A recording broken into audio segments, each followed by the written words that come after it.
Ele acaba de regressar dos Estados Unidos, aonde foi a Nova York receber um prêmio, um college, pelas suas atividades em educação.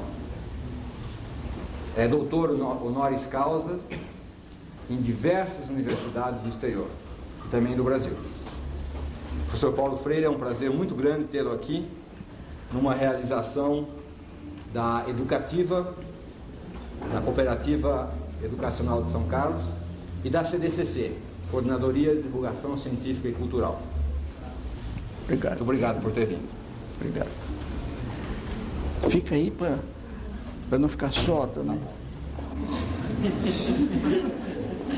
Às vezes me apresentam e depois me deixam sozinho. Tá. Mas eu acho que precisa. Olha, eu acho que em primeiro lugar, e esse primeiro lugar eu repito toda vez que falo, onde quer que fale, eu devo expressar uma indiscutível satisfação por encontrar um grande número de jovens e de gente menos jovem, mas sempre jovem, nesse auditório aqui hoje. Essa é uma coisa que não me faz arrogante, quer dizer, que não me faz convencido de que eu sou um sujeito misterioso, que não me convence de que eu sou exceção, de que eu sou excepcional, mas se isso não me dá o direito de ficar besta, como vulgarmente se diz, indiscutivelmente noites como esta me dão o direito de me sentir contente, de me sentir alegre realmente. E até que a alegria, às vezes, que eu experimento supera fome e cansaço. Duas coisas com que eu cheguei hoje aqui. Porque hoje, por uma série de razões, eu não consegui almoçar. Eu estou terminando um livro novo, e então fiquei, quando eu trabalho assim, vocês nem imaginam, eu crio problema para minha mulher, porque eu até dizia para ela ontem, eu acho que do jeito que as coisas estão indo, a gente vai ter que dormir separado, porque eu me inquieto, eu fico muito tenso. E quando chega a noite, de vez, quase toda noite, coitada, ela se obriga a me acordar e dizer, Paulo, você sabe, você está me empurrando. Quer dizer, puxa, até que a cama da gente é dessas king size, não sei o que, enorme. Eu gosto de me virar para todos os cantos sem bater na minha mulher, mas quando eu ando assim, tenso, eu empurro Nito, quase que derrubo Nito. Eu acho que eu tenho que botar outra cama perto para os períodos de tensão. Isso é exatamente... Tu me dás água. Isso se repete toda vez que eu estou escrevendo com muita intensidade. Então, dormi mal, e porque dormi mal, também não comi, então eu cheguei aqui hoje cansado e faminto. Mas só a conversa que eu tive com professoras, professores, com os coordenadores dessa coisa louca que é, dessa loucura. Eu acredito muito na doidice, entendeu? Há uma forma sã de se ser doido, de se ser insano, que eu acho que o Brasil, inclusive, precisa de administradores assim, sanamente insanos. E essa conversa que eu tive agora nessa experiência tão bonita, dessa cooperativa pedagógica, e ao chegar aqui e ver esse grupo de gente, até que o problema meu agora vai ser ter fome de novo, porque acabou a fome e, em certo sentido, acabou o cansaço. Mas eu gostaria que vocês desculpassem que eu não me prolongue muito hoje, porque eu estou bem, mas se eu insistir, então depois eu canso mesmo. E como eu viajo amanhã para o Recife, e outra coisa que eu, quando faço, também descanso, porque Recife é minha terra, e eu me revejo lá, gosto para danar de ir lá, viu? Vou encontrar calor. Mas mesmo assim eu queria, estou bem demais, estou ótimo, muito feliz, mas não posso estar muito tempo com vocês aqui. Agora, sobre que é? Eu me pergunto assim agora, e sobre que eu vou falar a essa gente curiosa, por exemplo, essa gente inquieta. Às vezes, ou quase sempre, nas minhas andanças, né, nas minhas falas no Brasil e fora do Brasil, eu proponho ao público que, em lugar de que o público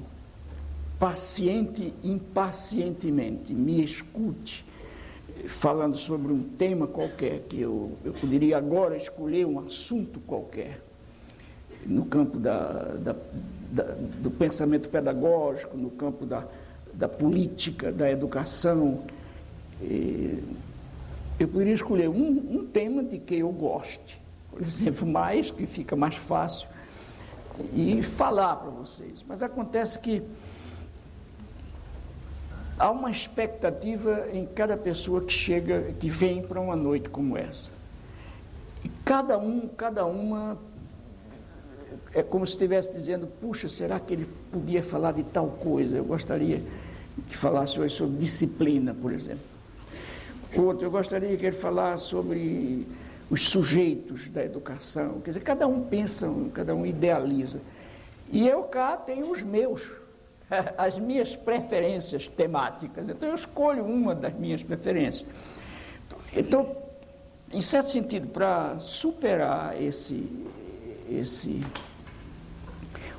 possíveis desencontros, de modo geral, eu proponho ao grupo de gente que comecemos uma conversa e não propriamente uma conferência minha. Quer dizer, que se façam perguntas a mim. E a cada resposta que eu tente dar, possivelmente eu farei algumas conferências menores. Quer dizer, eu devo falar 10 minutos, 15 para responder a uma pergunta. E se eu não souber, se uma pergunta me apanha de surpresa e eu não sei dizer o que... eu não sei responder, eu prometo a vocês que não minto, não. Quer dizer, eu desde muito menino aprendi que não saber faz parte do saber. De maneira que então não me envergonha de jeito nenhum, porque quando a gente não sabe, então pode começar a saber. E não saber, para mim, é ponto de partida para saber. Então, não há problema. Para mim, de eu dizer que não sei, não há problema. Entende? Porque eu gosto até quando eu não sei, porque é chance de saber mais. Eu proporia isso aqui hoje. Quer dizer, que cada um de vocês... vai haver um silêncio e, em seguida, uma pessoa mais inquieta fará a pergunta e depois outras farão. Tá bem? Então, primeira.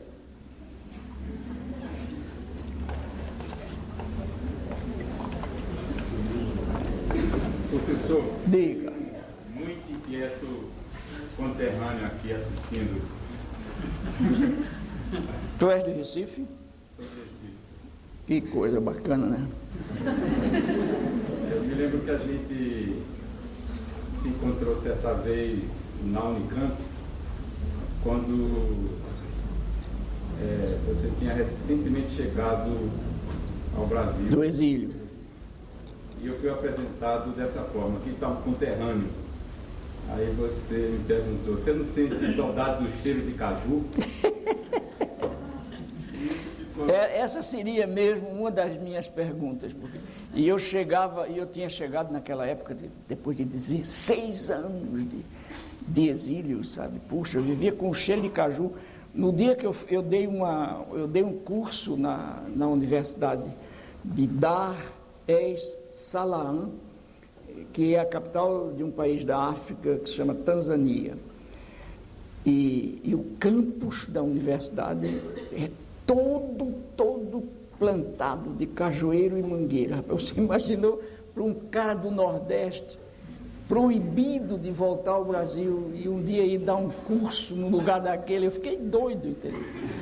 O único problema que eu tive na Tanzânia, no primeiro dia, eu até já contei isso, foi quando eu estava passeando nesse campus com o professor, de repente ele agarrou minha mão, entende?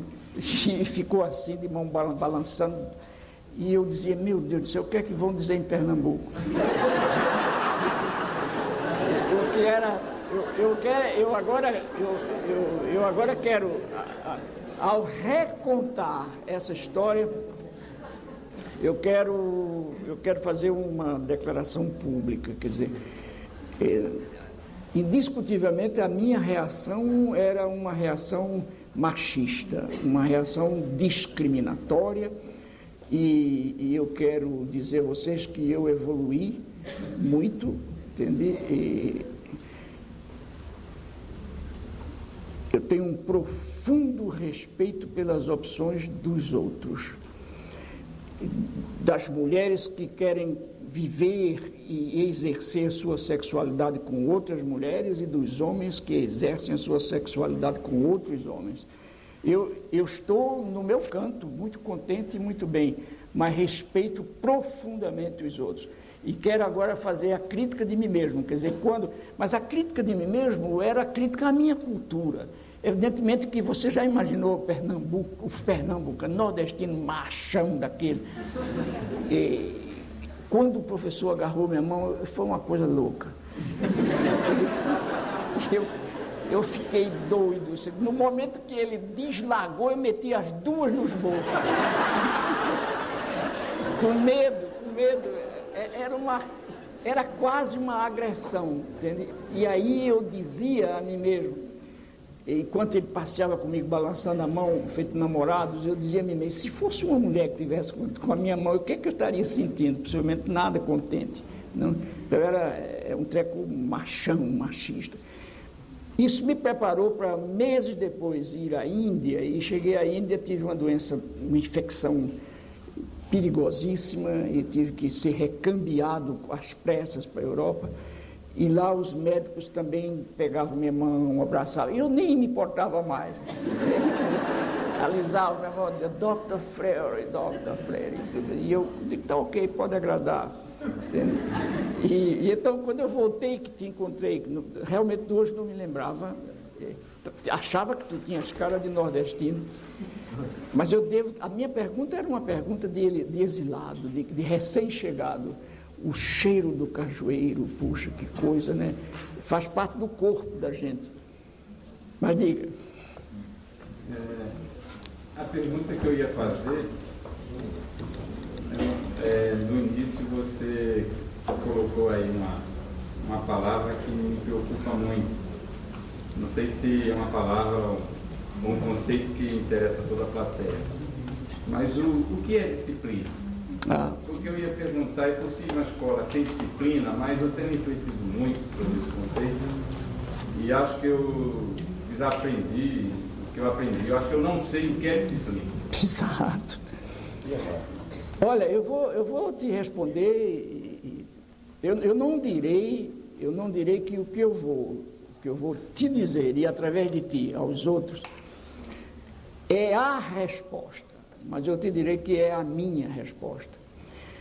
E, em segundo lugar, eu te direi também que ela é uma resposta teórica, e que o grande empenho da gente como pai, como educador, como mãe, como educadora, o grande empenho da gente é ver até como e quando e de que maneira a gente se torna competente para viver a disciplina, quer dizer, para experimentar praticamente a teoria de que a gente fala.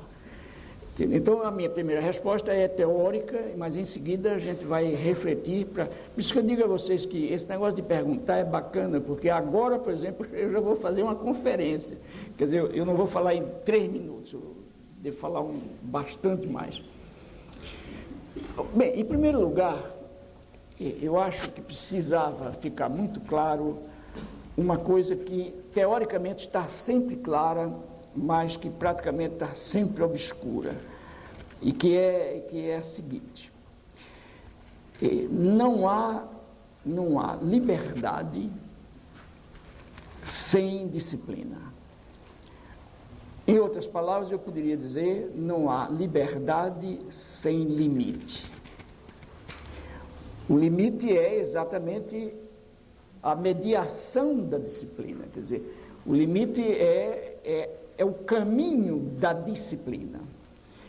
Num livro que eu escrevi, aliás, hoje houve um negócio incrível, porque ficou certo entre o pessoal daqui e a editora Paz e Terra, que eu traria uns pacotes de livros para que ficassem expostos aí para venda. E eu não trouxe, e os pacotes estão lá em casa. Agora você vê, não é porque eu tenha esquecido ou porque eu tivesse vergonha de que eu trouxesse os meus livros para ser vendidos. Não, eu quero que venda mesmo. O problema é o seguinte, é que a editora mandou 3 pacotes enormes de livros ontem lá para casa, e eu disse a mim mesmo, esse pessoal está louco, eu não pedi livro nenhum, eu amanhã vou chamar a editora para reclamar isso. E não pude, esqueci escrevendo, e agora eles me perguntaram, você trouxe os pacotes de livro? Eu digo, é aqueles que estavam lá em casa, que estão, e eu não trouxe, eu lamento muito, mas num desses que eu deveria ter trazido, eu digo que a autoridade é uma invenção da liberdade. Quer dizer, o que é que eu quis dizer quando eu escrevi isso? Eu quis dizer que em certo momento da experiência, quer dizer, em certo momento da experiência da liberdade, as liberdades individuais que se contrapunham descobriram, quer dizer, isso é uma hipótese que a gente levanta legitimamente. As liberdades descobriram num determinado momento, e depois na sucessão de desencontros entre as liberdades, elas descobriram que precisavam inventar uma outra coisa que fosse o seu contrário para que elas fossem preservadas, quer dizer, as liberdades. Então elas inventaram a autoridade. Isso significa que a autoridade é absolutamente necessária e indispensável à liberdade. Mas isso abre um caminho perigoso, abre um caminho, inclusive, ao autoritarismo. Mas isso é uma das possibilidades que a gente tem na história, quer dizer, e que a gente tem na existência humana. É que a autoridade, precisamente na medida em que estabelece limites e cobra esses limites à liberdade, ela também tem que se limitar. Quer dizer, a autoridade que não se limita é a autoridade que extrapola de si mesma e que, portanto, enquanto robustece a si, emagrece a liberdade. Quer dizer, então aí, nesse desencontro, nós não temos nem mais autoridade, nem mais liberdade. Quer dizer, na medida em que a relação entre a autoridade e a liberdade se inclina no sentido da fortaleza de uma contra a debilidade da outra, desaparece a disciplina em termos concretos, em termos práticos e em termos éticos. Quer dizer, se o desequilíbrio entre as duas se faz na direção da vantagem da autoridade, desaparece a autoridade e em seu lugar se implanta o autoritarismo, o arbítrio. Essa coisa que a gente já tem conhecido, a história brasileira é uma história de arbítrio, porque a experiência da sociedade brasileira é uma experiência profundamente autoritária. De vez em quando, então, a gente tem tido na história brasileira surtos de robustecimento do autoritarismo, com os golpes de Estado, etc. De que agora eu acho que a gente começou a ganhar mais distância, quer dizer, eu acho que o gosto da liberdade tomou conta, em certo sentido, de nós, brasileiras e brasileiros, e quanto mais gosto de liberdade toma conta de nosso corpo, tanto mais longe a gente fica dos golpes de Estado. Claro que há exceções a isso. Mas se o descompasso entre a autoridade e a liberdade se faz em detrimento da autoridade e em favor da liberdade, desaparece também a disciplina, desaparece a autoridade, desaparece a liberdade e se implanta a licenciosidade, ou a libertinagem, como se diz também, ou o espontaneísmo, quer dizer, situação em que a liberdade faz o que quer e faz o de que gosta, sem tomar conhecimento. Então, é interessante observar, e é isso que é muito difícil, é que a adolescência, por exemplo, de modo geral, escorrega para o arbítrio da liberdade dela. Quer dizer, de modo geral, a adolescência necessita enormemente, porque o adolescente vive, de modo geral, eu não gostaria de chamar de crise, mas uma passagem que nem sempre é crítica, que é exatamente aquele momento em que o adolescente já não é mais menino e ainda não é homem ou mulher. Quer dizer, é o meio termo, e ele fica de vez em quando pagando pelo fato de que ainda não se definiu. Quer dizer, ora se pensa que ele é criança, ora se cobra dele o de que não podia ser cobrado, que nem é homem ainda, nem é mulher. Quer dizer, o adolescente está em processo de... E é uma etapa meio difícil, indiscutivelmente, porque é uma etapa, inclusive, em que o adolescente ou a pessoa procura os padrões de si mesmos, mas às vezes não acredita na própria forma de estar sendo, se pune. Quer dizer, uma série de... É um momento meio difícil, às vezes. Nem sempre os adolescentes vivem dificuldades grandes. Eu até que vivi uma infância muito difícil, tive uma adolescência sem problemas, esses tais problemas. Mas bem, a questão que se coloca, teoricamente, seria muito fácil você dizer, por exemplo, a disciplina está exatamente na harmonia ou na relação equilibrada entre a autoridade que estabelece limites a si e a liberdade, e a liberdade que, introjetando a própria autoridade eticamente,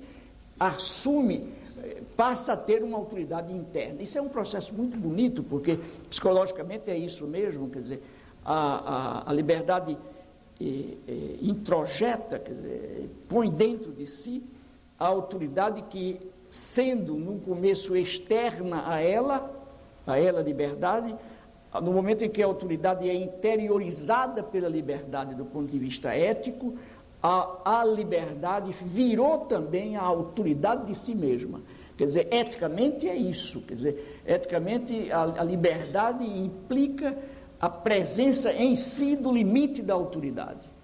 Quer dizer, é como se a liberdade passasse a viver o seu próprio limite que ela internalizou da autoridade externa. Quer dizer, eticamente é isso, filosoficamente é isso. Agora, na prática, nem sempre é isso. Quer dizer, o difícil e a dificuldade não é apenas da autoridade paterna ou magisterial, quer dizer, do professor, mas a dificuldade também é da liberdade, de aceitar a limitação necessária e indispensável. O problema da gente, do educador, eu acho, da educadora, está em que nos vejamos, enquanto autoridades, professor ou professora, nos vejamos no exercício dessa autoridade. Quer dizer, até que ponto não estaremos, por exemplo, violentando sem querer, de formas as mais variadas, a liberdade do educando. Quer dizer, os pais e as mães começam em casa um processo antes da escola, um processo, às vezes, que prejudica o crescimento da liberdade. Quer dizer, às vezes são as mães ou os pais, os dois, que como é que eu diria, são tão cuidadosos do filho, da filha, são tão defensores do filho e da filha, que não podem o filho e a filha expor-se demasiado, porque o pai e a mãe ficam com medo, ora da morte física mesmo do filho, ora da morte disciplinar, quer dizer, ora, os meninos dos vizinhos são sempre os que estão errados, os filhos da gente são sempre os certos, ameaçados sempre pelos filhos dos vizinhos. E cada vizinho vê o filho do outro como ameaça a seu filho. E se cumprimentam bem na rua, etc., mas dentro de casa estão pensando sempre que o filho do vizinho vai ensinar porcaria ao filho da gente, vai ensinar nome feio, não sei o que, nada disso. O filho de todo mundo é igual ao filho da gente, entende? E esse é um aprendizado social e não só individual. Quer dizer, mas uma família que cuida demais do filho, que evita que o filho se exponha, não? Que não deixe, que não permita que o filho se experimente até em coisas perigosas, mas é que é preciso que o filho se experimente. Evidentemente que nós não podemos deixar que um filho nosso de 3 anos se experimente na janela de um quarto andar de um edifício, porque aí ele cai mesmo e morre, entende? Quer dizer, isso não é possível permitir em nome do crescimento do filho, pelo contrário, em nome da vida do filho a gente proíbe, a gente fecha, a gente tranca. Eu tive um grande amigo, um grande filósofo brasileiro, morto já, um dos homens mais fantásticos que eu conheci, o professor Hernani Fiore, do Rio Grande do Sul. Ele disse a mim um dia, ele era um pouquinho mais velho do que eu, e tínhamos filhos mais ou menos nas mesmas faixas, e um dia ele conversando comigo no exílio, ele me disse: Paulo, lembra daquela casa onde eu morava, que tu me visitaste no Rio Grande? Eu digo: me lembro. Ele disse: olha, lá parte do sótão havia um buraco enorme assim, que não dava para atrapalhar a casa, porque o sol entrava, mas não chovia dentro, a localização da parede defendia, mas era um buraco. Ele falava assim, um grande filósofo, dizia. E eu, com essa filharada toda, menino, um dia eu olhei bem para o buraco e disse: e se um menino desse subir nesse buraco e pular, pode morrer. Aí eu me peguei, botei uma porção de tábua, preguei com cada prego desse tamanho e tapei o buraco. Então, no outro dia chegou um amigo meu, olhou e disse: Hernani, com essas tábuas, devia ser um psicólogo, né? Com essas tábuas aí você vai impactar os seus filhos e vai neurotizá-los. E eu disse: Hernani, o que é que você respondeu? Ele disse: eu prefiro neurótico a morto. Eu nunca me esqueci desse negócio. E ele disse: olha, eu acho que não ficaram neuróticos não, viu? Mas bem, mas é claro que uma coisa como essa a gente tem que evitar. Mas o menino que vai correr o risco de levar uma queda na rua, de ferir o joelho, e você não deixa que ele faça, é o cerceamento total. Uma criança que não corre hoje para não ferir o joelho é o adolescente irresponsável amanhã. Quer dizer, não estou dizendo que toda vez esse negócio. Eu acho que uma das coisas mais bacanas que há entre homens e mulheres como seres é que 4 vezes 4 discutindo problemas humanos pode ser 18, entende? Não só 16. Quer dizer, essa coisa você não pode dizer dogmaticamente, fez isso, vai dar aquilo. Não, às vezes não dá, mas é possível que dê. Quer dizer, então eu acho que a criança que cresce, obviamente dentro dos níveis, dos limites das idades, correndo riscos e sabendo assumir uma responsabilidade que está ao nível da capacidade da assunção, porque também você não pode dar uma responsabilidade a um menino de 8 anos que você é que tem. Você não pode exigir. Às vezes, por exemplo, há pais que se divorciam e que têm uma criança de 4 anos, de 5 anos, e que pede que o menino decida com quem quer ficar. Não pode. Quer dizer, isso é uma baita violência que se transfere, que se comete ao menino de 6 anos. Quer dizer, qual é a autoridade, qual é a formação estrutural que essa criança tem para dizer: eu prefiro minha mãe, eu prefiro meu pai? Quer dizer, cria-se uma situação limite extraordinariamente difícil para a criança.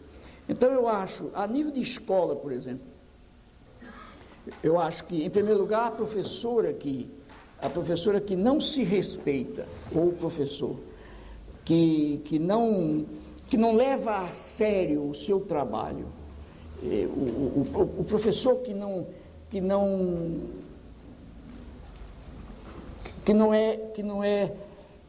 mantém horário, por exemplo. Eu sei que, ainda hoje eu falei muito sobre o desrespeito do poder público nesse país, desde que inventaram o Brasil. Até hoje, o desrespeito a educadoras e educadores é uma coisa que me ofende. E eu sou um professor, como é que eu diria, que tem uma situação diferente. Quer dizer, eu não sou a média, eu sou um professor atípico no Brasil. Não sou o tipo do professor. Mas o professor que não... Eu acho que o professor, nós, professoras e professores, temos que brigar.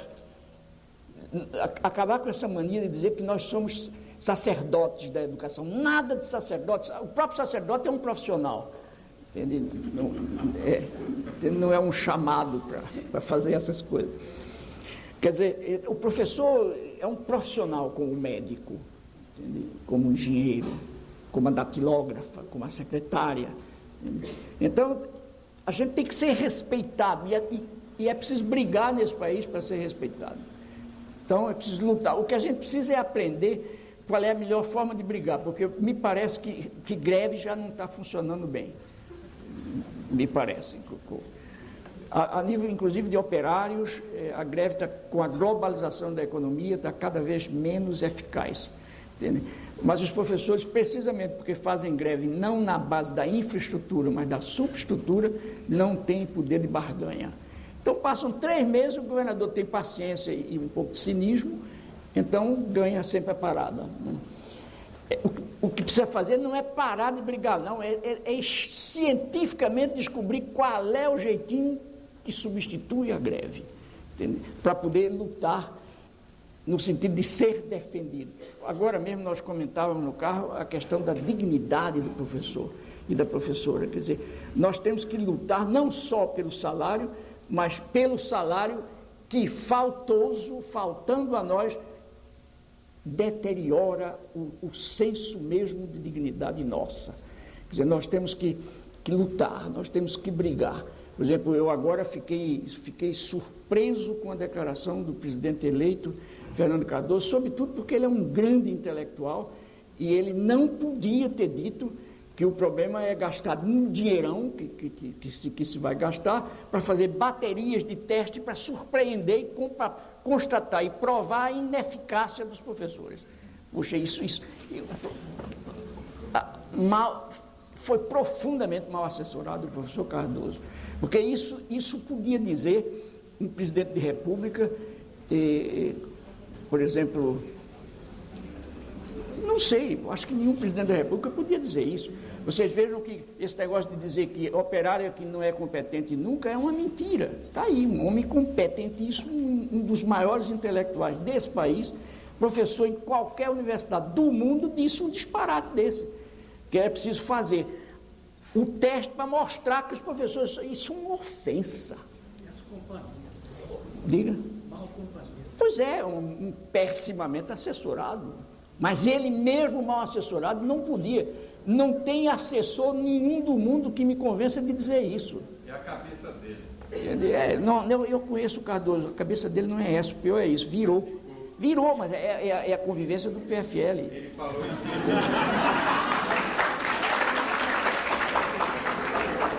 Ele pediu para a gente esquecer o que ele escreveu. Exato. Pois bem, voltando a essa coisa, não é possível pensar-se que o caminho da solução pedagógica do Brasil é comprovar a incompetência do professor. Em primeiro lugar, porque a incompetência do professor não tem a responsabilidade do professor. O professor é incompetente porque o Estado deteriorou as escolas de formação. É por isso. Segundo, o professor é incompetente porque o que ganha não dá para comprar nem jornal. Como é que pode comprar um livro de 30 reais, de 15 reais? Como é que pode comprar livro desse? Olha, aqui eu ganho alguns reais a mais. E claro, eu compro muito livro, porque viajo aos Estados Unidos, mas eu também recebo mais livro do que compro. Porque todo mundo que publica acha que eu devo escrever alguma coisa e me manda. Eu não escrevo, porque eu não posso escrever sobre tudo. Mas tem os livros. E eu vejo o que custa isso. Então, o que o governo federal teria que fazer era guardar esse dinheiro que está pensando em gastar para fazer o teste da competência, para equipar, para lançar as universidades brasileiras na responsabilidade de cuidar do magistério público. Isso sim, convocar os professores de pedagogia, essas faculdades de educação do Brasil precisam virar brasileiras e não ser meias Harvards, entende? Não, tem que ser brasileira, não pode ser suíça. A Suíça não precisa da Universidade Brasileira porque já tem as dela. Tem que ser universidade para nós mesmos, quer dizer, um país que tem 33 milhões de gente morrendo de fome, 8 milhões de meninos sem escola, não pode uma universidade de um país como esse se dar ao luxo de só dar aula para meia dúzia de estudantes que vão fazer pós-graduação, que puderam chegar a isso. Tem que dar isso também. Veja bem, eu não estou propondo fechar a universidade e acabar com a pós-graduação. Pelo contrário, a pós-graduação nesse país deu um impulso indiscutível ao país. Indiscutível. E eu sou parte de uma geração que não teve isso e que viu o que era antes e está vendo o que está sendo agora. Indiscutivelmente um avanço enorme. Mas é preciso que agora esses PhD que o Brasil formou se voltem em favor dos professores do Nordeste que não têm curso nem primário e que são heróicos. Eu dei uma entrevista, depois da entrevista do professor Cardoso, uma rádio de São Paulo, nem sei qual foi, dessas que chama a gente em casa e põe a gente no ar, me fizeram essa pergunta: o que o senhor achou da declaração do presidente eleito? Eu achei péssimo. Puxa, eu fiquei triste, porque eu não votei nele, mas eu esperava que isso jamais o presidente Fernando dissesse, entendeu? É um absurdo. E falei então no dinheiro, que em lugar de gastar esse dinheiro, começa a preparar já equipes hoje e a trabalhar junto às universidades, no sentido de que elas cumpram essa tarefa de ajudar a formação docente. E a formação docente, política, pedagógica, tem que ver com esse problema que você lançou da disciplina. O problema da disciplina não é só um problema ético, não é só um problema pedagógico, porque é sobretudo também um problema político. Quer dizer, a educadora precisa estar muito clara do ponto de vista político de qual é a sua vocação, qual é o seu gosto, não vocação, qual é o seu gosto, qual é o seu sonho, qual é o tipo de sociedade que um de nós, como professor, pensa. Qual é a minha utopia? Quer dizer, o que eu quero é uma sociedade brasileira menos injusta, menos feia, menos malvada, mais democrática, mais aberta, menos elitista, mais popular. É isso que eu estou querendo. Se é isso que eu estou querendo, eu não posso ser um autoritário.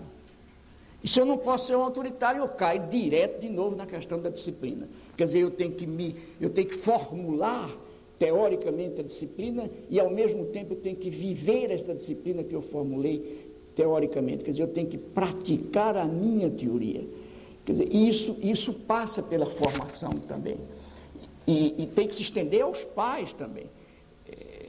Eu não sei, olha, eu vejo, por exemplo, coisas como essas que eu vou citar agora, que faz parte também do problema da disciplina.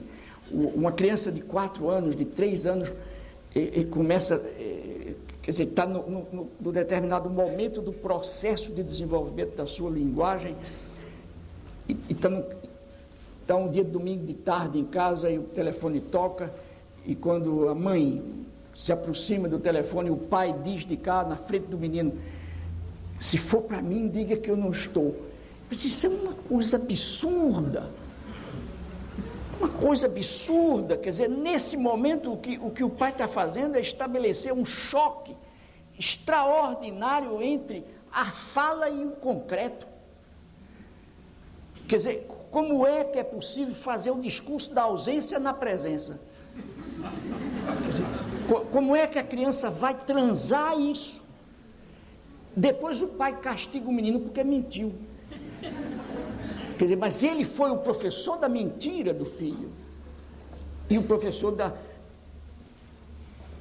da insegurança do filho. Quer dizer, um menino que ouve aos 3 anos que o pai, estando em casa, não está em casa, dificilmente acredita no outro discurso do pai.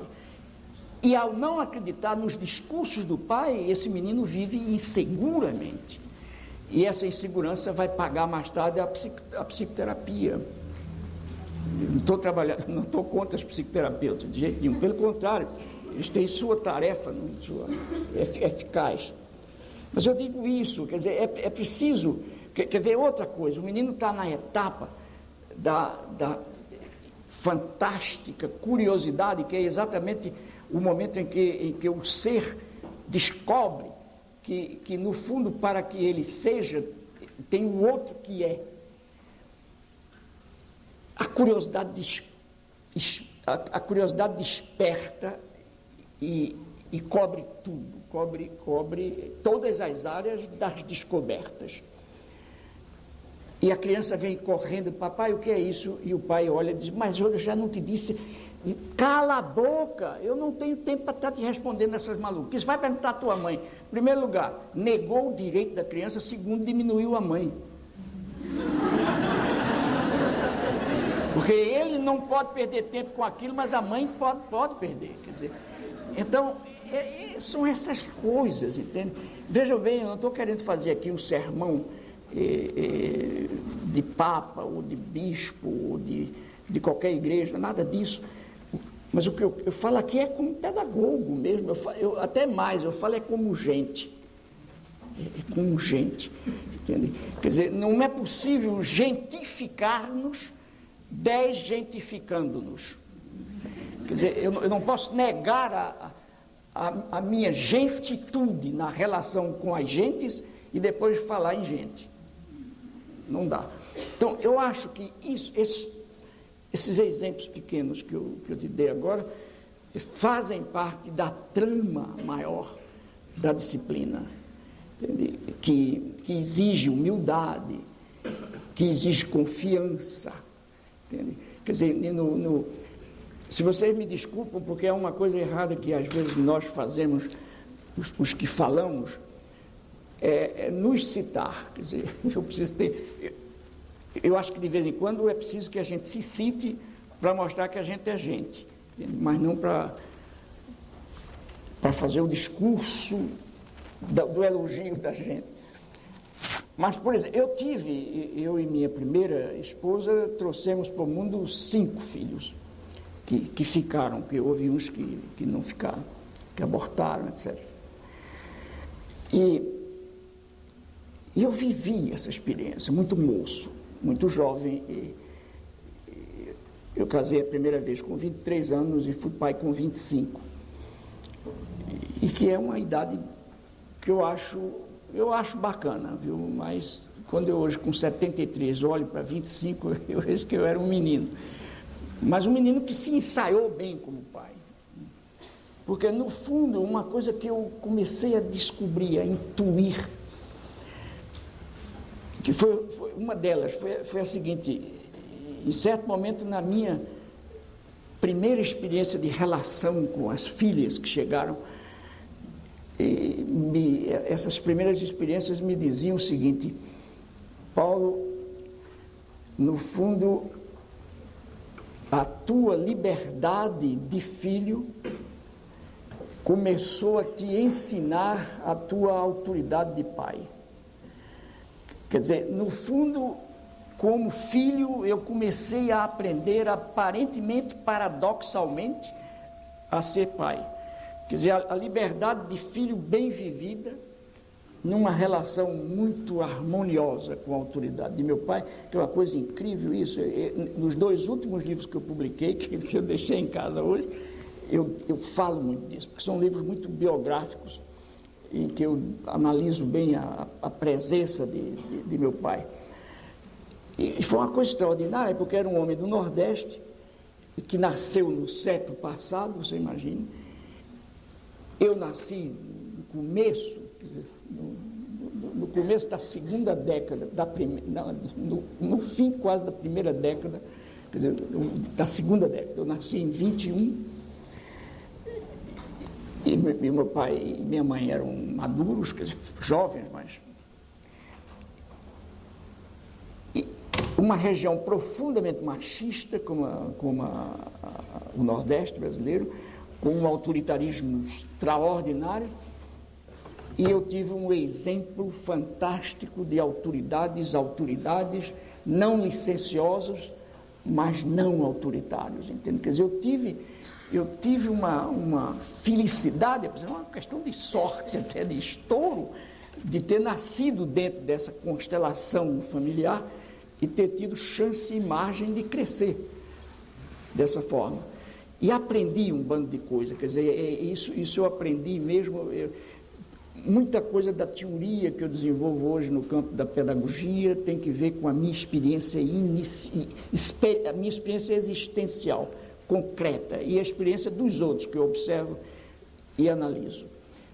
Mas como pai, por exemplo, eu tive assim a alegria de, na história de meus 5 filhos, 3 mulheres e 2 homens, de ter dado apenas uma palmada. Vocês sabem o que é isso, né? Uma. E acho que criei um problema por causa dessa palmada. A minha experiência foi profundamente dialógica. Profundamente. Quer dizer, eu nunca disse não sem dizer a razão de ser do não. Quer dizer, eu jamais disse não faz porque eu não quero. Isso nunca existiu lá em casa. Jamais existiu.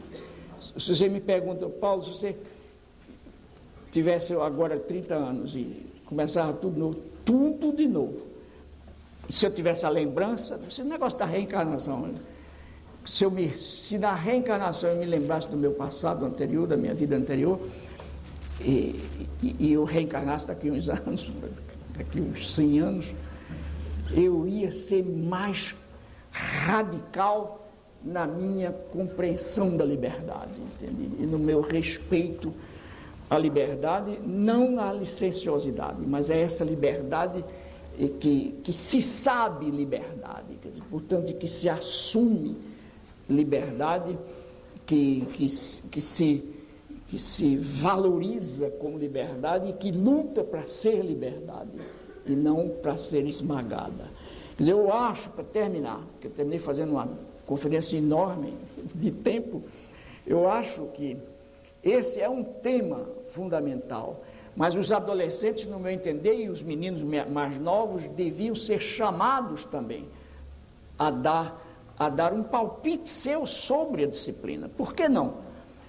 Eu não tenho dúvida nenhuma de que é possível cada vez mais você exercitar uma experiência de reflexão séria na criança, ao nível dela. Você imagina que nós não vamos poder pegar uma menina, feito minhas netas, tenho uma neta de 8 anos, uma outra neta, que é a neta fundamental de Nita e de minha segunda esposa, que não é minha neta de nascer, mas que está se fazendo minha neta pela camaradagem, pela amizade. Ela mesma agora, domingo, me chamou de vô, pela primeira vez. consciente. Não? Quer dizer, mas eu acho que a minha experiência com os meus netos e com ela agora, de conversar, de brincar, não? De acompanhar a evolução da linguagem, certos saberes que a linguagem revela, como, por exemplo, domingo passado, ou antes disso, ela almoçou com a gente e antes ela tinha pedido qualquer coisa e não tinha comido, e Nita, que para mim é uma excelente avó, mas de vez em quando a avó é avó mesmo, por boa que seja, e é bom que seja também assim. Eu não sou avó, e avô não tem a responsabilidade de ser Piaget, não, quer dizer, deve ser avô mesmo, e avó. Então, isso não estraga menino nenhum, isso é conversa, não estraga nada. O menino precisa do avô mesmo, dessas trelas que o avô faz, etc.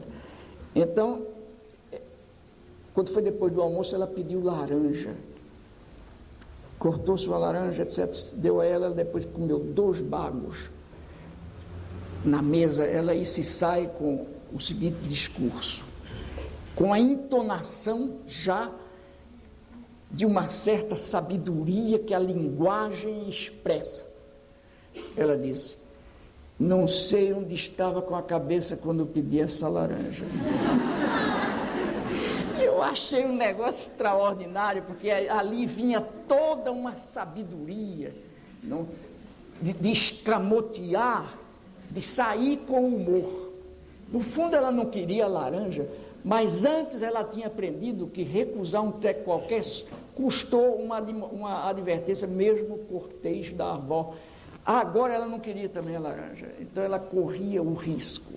E aí ela se sai com esse discurso adulto, mas tão adulto quanto criança. E é isso que a gente precisa ver. Quer dizer, que essa forma sábia de falar é também do adulto e é também da criança. Eu até diria, é do adulto que não matou o menino que tinha em si. E essa é uma das coisas que eu vou dizer a vocês com uma convicção enorme. Eu tenho 73, vejam bem, como vocês estão longe desse nível. Mas eu sou o mesmo menino que fui e brigo para ser o menino que não pude ser, hoje ainda. É claro, só não faço as peraltices de um menino porque o meu físico não aguenta mais. Mas quando ela disse, onde é que eu estava com a cabeça quando pedi essa, que botou a mão assim, quando eu pedi essa laranja, eu achei uma coisa fantástica, uma coisa, como a linguagem é saber, como a linguagem é conhecimento, e como a linguagem nos dá a nós a possibilidade de crescer também com o menino, ao observar. Quer dizer, eu quase peço desculpa pela demora na resposta da primeira pergunta. Já era até tempo de dizer muito obrigado e agora vamos embora. É uma introdução à tua questão. Professor, tem 4 bilhetes aqui e eles são perguntas. Leia. São perguntas? Às vezes são bilhetes mesmo, particulares. Então é melhor eu passar. Olha, eu tenho uma coleção de bilhetes amáveis do mundo todo. E até agora eu não levei isso tão a sério quanto eu acho que eu devia estar levando. Eu devia estar juntando tudo isso, colecionando, e minha mulher, que é uma boa historiadora, devia estar fazendo isso como ela faz com o resto. Agora ela tem todos os meus manuscritos, todos desses 6 livros que eu publiquei agora, recentemente, 5, o 6º eu estou terminando.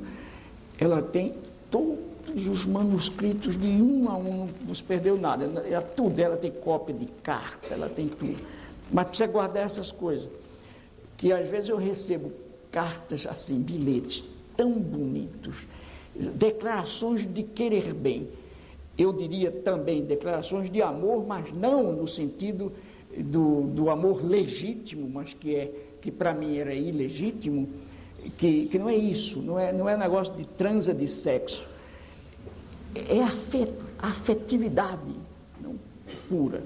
Mas um dia, e depois nas conversas minhas também, nas falas, e junta uma fileira assim de gente para falar comigo, e um dia tinha umas 20 mulheres assim, e uma delas chegou junto da minha mulher e me disse, para ela, você não tem ciúme disso não? Ela disse, não, enquanto for fila, não. Eu achei uma delícia. Enquanto for fila, não tem ciúme nenhum.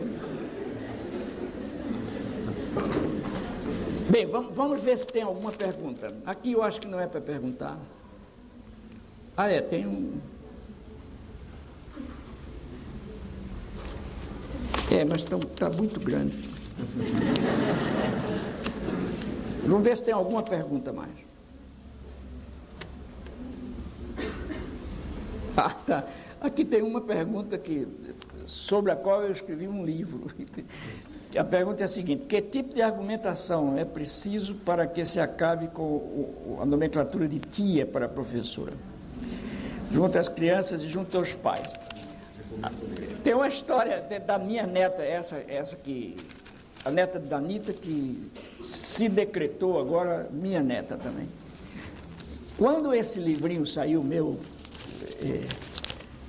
tia, professora sim, tia não, os pais dela estavam com ela lá em casa,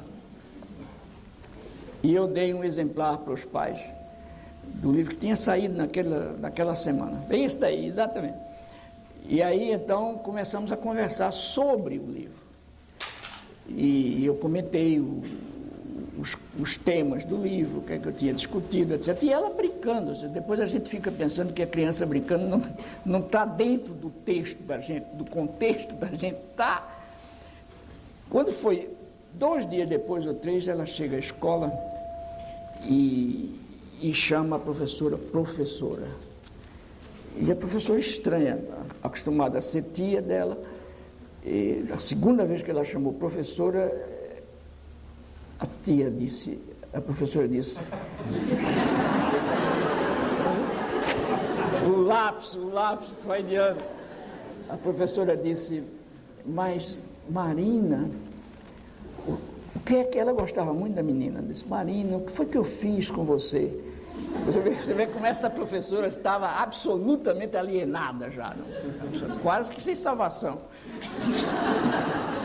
Disse, mas Marina, o que foi que eu fiz com você para você me chamar de professora, como se fosse agora uma pena, não, um castigo? E Marina olhou para ela e disse, gente, você não viu o livro do Paulo Freire? Que menina danada, ela tinha 4 anos, 3 para 4, quando disse isso. Olha, o Paulo Freire escreveu um livro para dizer que não é mais tia, não. Bem, então a professora foi a mãe dela, não foi a casa dela, falou com a mãe da Marina e disse, o que é que eu fiz? Ela fez isso, disse a mim que foi o Paulo Freire que escreveu um livro, dizendo que não era mais. Ela disse, olha, ele realmente escreveu, agora, eu nem sabia que ela tinha entendido isso. Bem, mas agora ela está de novo na tia, viu? Está chamando tia. Olha, eu acho o seguinte, essa questão da tia, professora, tia, indiscutivelmente isso é uma expressão de natureza ideológica. Quer dizer, quando eu digo de natureza ideológica, eu quero chamar a atenção para algumas coisas. Por exemplo, primeiro, na medida mesmo em que isso a expressão de uma ideologia, isso não é absolutamente claro e transparente, porque a ideologia é mesmo opaca. Quer dizer, eu sempre costumo dar um exemplo muito, muito concreto para chamar a atenção dos alunos com relação à compreensão do conceito de ideologia. Por exemplo, quando a gente sai em São Paulo ou em qualquer outra cidade, de vez em quando a gente vê um aviso na estrada, luz baixa com névoa, não? Como é que diz? Neblina, luz baixa com neblina. E a neblina, o que é que acontece é que a neblina, quando a gente sai uma manhã, por exemplo, se eu me lembro tanto da Europa, quando eu às vezes saía de casa para o meu trabalho e havia 30 metros de visibilidade para mim, na rua da minha casa. Só que eu conhecia tão bem a minha rua que não tinha perigo de bater no poste. Mas as árvores da rua, por exemplo, eu via a sombra das árvores envoltas na neblina. Cada 30 metros a coisa ia melhorando, eu via mais na frente. O que acontece nessas ocasiões é que os objetos que ficam envoltos na neblina viram a sombra deles. Por outro lado, a névoa ou a neblina opera em nós não de verdade, mas uma espécie de miopia. Quer dizer, então a névoa, de um lado, miopiza a gente e do outro, opaciza a realidade.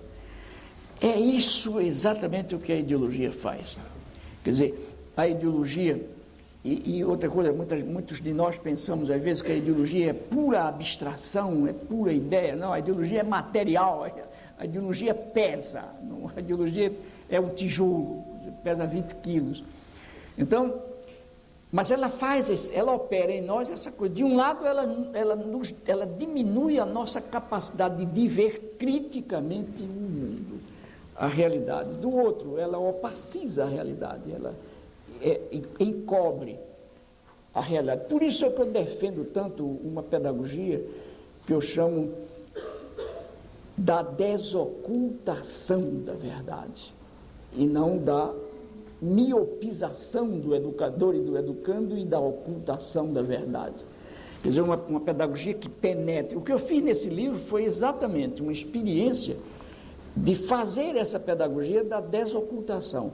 Quer dizer, arrancar por debaixo da ideologia que criou o mito da tia, para mostrar que, no fundo, isso é uma tentativa de desprofissionalização da educadora e de tapiação da educadora, convencendo-a de que ela deve assumir a afetividade da tia. Agora, vocês imaginem o seguinte: na medida em que as professoras todas se convencessem de que são tias, portanto, de que elas têm uma responsabilidade de tia diante dos sobrinhos, não havia mais greve. Como é que 30 mil professores vão fazer greve ferindo os interesses dos sobrinhos, dos 700 mil meninos, sobrinhos dela, e elas em greve? E vocês vejam como as famílias, por exemplo, têm insistido muito em que os professores em greve prejudicam as suas filhas, os seus filhos. Mas não dizem que os professores entraram em greve porque estão prejudicados secularmente. Eu me lembro da última greve, o primeiro, do governador Fleury, quando ele fez uma declaração dizendo: as professoras têm razão, mas eu não tenho dinheiro. E nesse livro eu escrevi dizendo que era preciso que um dia o país chegasse a uma situação em que governador nenhum mais tivesse possibilidade de dizer isso. Porque isso é uma mentira, afinal também. É uma mentira não o governador Fleury pode mesmo não ter dinheiro, eu acho que tem, mas pode ser que não tenha. Mas acontece que, quando ele diz que ele oficializa, é como se ele desocultasse a ideologia para ocultá-la de novo, entende? Quando ele diz que a professora tem razão, mas eu não tenho dinheiro. É preciso que ele não tem, porque muitos governadores antes dele desvirtuaram a política dos gastos públicos. Por que é que não há dinheiro? Porque há salários descompassados nesse país. Eu não sei se vocês ouviram ontem que há uma dúzia, muito mais do que uma dúzia de gente que está ganhando $20 mil. Portanto, 22 mil, 22 ou 21 mil médicos, e não sei quem mais, da nação. Descobriram que tem 100 e tantos. Quer dizer, como é possível? Esse é um país que não vai se perder, porque nenhum país se perde, e se perde para se achar, mas é um absurdo que até o próprio governo não saiba disso. Quer dizer, está se descobrindo a pouco e pouco como é que o sujeito pode receber $22 mil como médico, como não sei o quê. Essas manhas que inventaram no Brasil, porque no Brasil tem um bando de coisa que é legal, mas imoral. Eu sei também que há uma diferença entre legalidade e eticidade, mas o que era preciso nesse país, entre outras coisas, era aproximar mais a eticidade da legalidade, para a gente não ter coisas como essas que o governador Fleury fez agora, que são absolutamente legais, mas um absurdo. Um absurdo. Quer dizer, como é que o governador Fleury ganha 8 mil reais e ainda vai receber 200 mil das férias que não recebeu? Não tirou porque não podia, inclusive, que era governador. Não tirou porque não quis. Como é que eu agora vou pagar isso aí? E um homem moço de 45 anos. Com uma só ele tem 6 vezes mais do que eu com 3, com 75 velhinho. Não, isso não pode, não pode continuar. Bem, então essa pergunta da história é essa. Eu acho que a gente deve lutar para eu dei uma contribuição, que não é a contribuição, mas é uma contribuição pequena a isso. Quer dizer, para vocês terem uma ideia de que esse livro tocou, é que ele saiu em maio de 93 e está hoje, com 1 ano e meses, ele tem 5 edições aqui. Quer dizer, a Pedagogia da Esperança está com 4, ele com 5, e ele saiu depois da Pedagogia da Esperança. É que as verdades que eu andei dizendo aí, com relação a essa ideologia sem vergonha, são verdades que estão tocando. O magistério está comprando esse livro, está lendo. Agora, eu ainda fico imaginando o esforço que o magistério está fazendo para comprar esse livro. Porque esse livro, eu nem sei quanto está custando, mas não deve ser 2 reais. É bem mais do que isso. Paulo, Diga. uma coisa que acontece aqui em São Paulo, eles não chamam tia, eles falam dona. Aí eu falei no primeiro dia de aula, hoje vou levar todo mundo para casa, sou dona de vocês. Eu acho que o papel da gente como professor... Você imagina se eu estimulasse os alunos meus da universidade a me chamar de avô? Coisa. Porque também tio já não dava muito, né? Mas avô, não, me chamem de avô. Paulo, não, Paulo não, vovô. Não está certo isso. Quer dizer, eu sou professor. É como nos Estados Unidos há uma outra, não é negócio de tia, mas é o que eles chamam facilitador. Entende? E há uns 10 dias atrás eu tive uma participação numa grande conferência nos Estados Unidos, onde eles me deram um prêmio. É um consórcio de instituições que trabalham no que eles chamam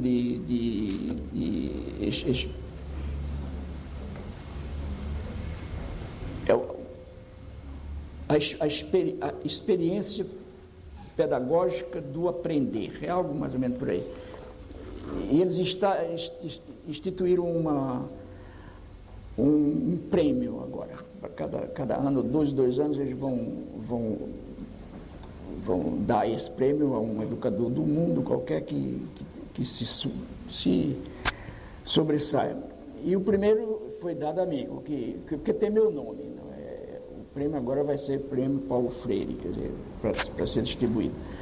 E era justo que eu fosse o primeiro, porque senão botar meu nome e não me dar o prêmio era meio chato. E falando lá, fazendo uma fala, eu falei um pouco dessa questão do chamado facilitador. Quer dizer, eu acho o seguinte, eu sou professor, agora como professor eu faço questão de facilitar o estudante. E facilitar o estudante, para mim, é ser sério, é desafiar o estudante a ser sério também. Entende? Estudante que... Eu acho o seguinte, o professor que passa na vida de um estudante como um sujeito fraco, como um sujeito fácil, como um sujeito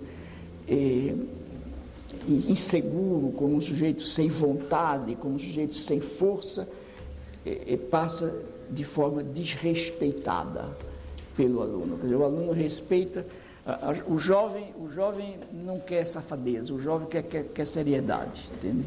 No momento em que uma juventude aceita e entra em conivência com a debilidade ética, é que o país está perdendo-se. Muito bem.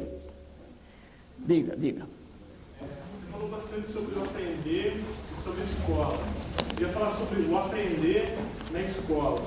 Quando a gente é criança, a gente aprende brincando com o mundo, através das nossas relações. Eu tenho uma iniciativa, tenho um relacionamento com o mundo, disso vai decorrer alguma coisa, a gente vai aprender alguma coisa disso. Quando a gente chega na escola, a gente para de ter uma relação com o mundo exterior com a iniciativa própria e o professor começa a dar as coisas para a gente. E como diz o Piaget também, ele fala que a gente desenvolve nossa consciência até os 14 anos só. E que a partir daí a gente não desenvolve, a gente começa a trabalhar com as ferramentas que a gente obteve só. Eu queria saber qual é a saída da escola. Tá. Olha, eu acho que a saída da escola implica uma série de aprendizados da escola, entre eles, por exemplo, o aprendizado da sua humildade. Quer dizer, a escola devia, antes de tudo, ser humilde, porque, de modo geral, a escola desconhece o saber com o qual a criança chega a ela. Mas a escola faz pior, quer dizer, não apenas desconhece, não leva em consideração, como acha que não tem valor. Quer dizer, veja bem, nenhuma professora se levanta no lugar desse para dizer isso. Eu, como professora, não tomo conhecimento do conhecimento com que o aluno chega. Nenhuma diz isso. Mas essa é a tal história da ideologia, quer dizer, essa é uma ideologia da escolaridade, entende? Contra a qual o meu grande amigo Ivan Illich lutou intensamente nos anos 70. Quer dizer, uma das dimensões da ideologia da escola, ou da escolaridade, é de que saber só se constitui, só se produz na escola. Então, qualquer outro saber que não seja o sistemático da escola, não é saber.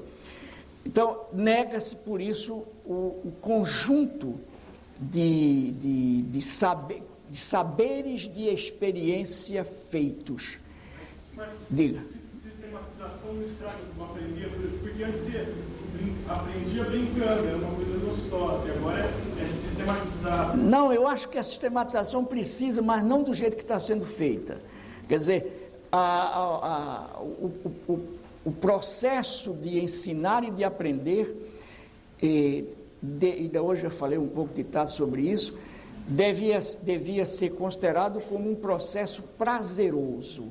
Quer dizer, há um grande filósofo francês atual, com quem eu me dou bem, que grande parte da obra dele é dedicada à análise da alegria na escola, que é o professor Cinider, Jorge Cinider. Ele insiste nisso. Quer dizer, o que a escola às vezes faz é exatamente induzir no menino o contrário disso. Quer dizer, o ato de estudar passa a ser experimentado e visto como uma coisa, como uma espécie de pena, uma espécie de punição. Ora, vocês vejam, por exemplo, hoje eu não creio que haja mais, pelo menos em abundância, mas as escolas que alguns anos atrás ainda, as professoras que ainda davam como punição ao aluno escrever 200 vezes, não faço mais isso. Quer dizer, se você pensa numa coisa que estraga a capacidade criadora e o gosto de ler e de escrever, mandar um menino escrever 200 vezes, não faço mais isso, não faço mais isso, e os pais felizes, porque a professora está exigente. Meu Deus do céu, isso é uma coisa infernal, é uma coisa burra. Eu gosto, eu tenho raiva da burrice, entende? Não do burro, mas da burrice eu tenho raiva. E brigo contra a burrice, porque é um desastre a burrice. Então não é a sistematização que está errada, é a má sistematização, é a compreensão errada do que é sistematizar o conhecimento. Segundo, o que está errado também é a compreensão, a concepção do ensino e a compreensão do aprender. Quer dizer, se a gente tivesse tempo hoje, que agora eu começo a ficar cansado, mas se a gente tivesse tempo, eu iria tentar, eu até estou escrevendo um bocado sobre essa coisa, sempre disse, o que é ensinar, o que é aprender, o que é a curiosidade, por exemplo, como exercitar a curiosidade do aluno, quer dizer, o aluno, eu não sei como é possível a essa turma jovem estar ainda aprendendo com a curiosidade tão baixa que a escola provoca neles, quer dizer, é um desastre, entende? Porque no momento em que você castra a capacidade de espantar-se, você não pode saber nem ter o gozo da experiência estética. Quer dizer, e afinal de contas, uma das boas coisas que homens e mulheres podem fazer é saber e artistizar a vida, mas a gente é castrado desde a infância com a curiosidade, né? Quando o pai inibe o menino que fez uma pergunta, você imagina perguntar, se não houvesse pergunta, não haveria conhecimento. E há pergunta porque há curiosidade, e curiosidade que eu chamo de curiosidade epistemológica, quer dizer, essa curiosidade que parte, que se despega com o corpo, mas leva o corpo também para saber o que pergunta. Entende? Então, perguntar seria uma das coisas mais bacanas se as professoras conseguissem, um pouco artisticamente até, provocar os meninos a fazer pergunta, entende? Em lugar de inibir os meninos. Mas, olha, eu fiquei muito contente e agora eu vou parar mesmo. Eu vou ver se como agora. Entende?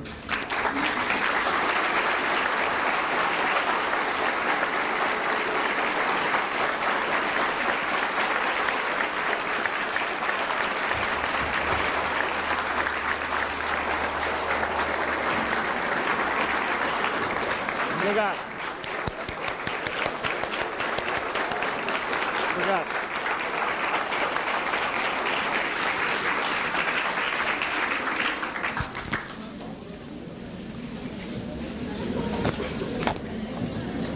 Tudo bem? Não pude perguntar, mas tudo bem. Eu trouxe um envelope para o senhor, se o senhor puder levar para o senhor e ler, o senhor vai entender o que eu quero dizer. Tudo bem? Ok, Leandro, foi um prazer conhecê-lo. Parabéns pelo aniversário que o senhor celebrou sábado, não foi? Não, foi em setembro. Setembro? 73. Setembro, tá. A gente vai conversar mais depois através do senhor. Eu vou dar um recadinho para o senhor. Foi um prazer.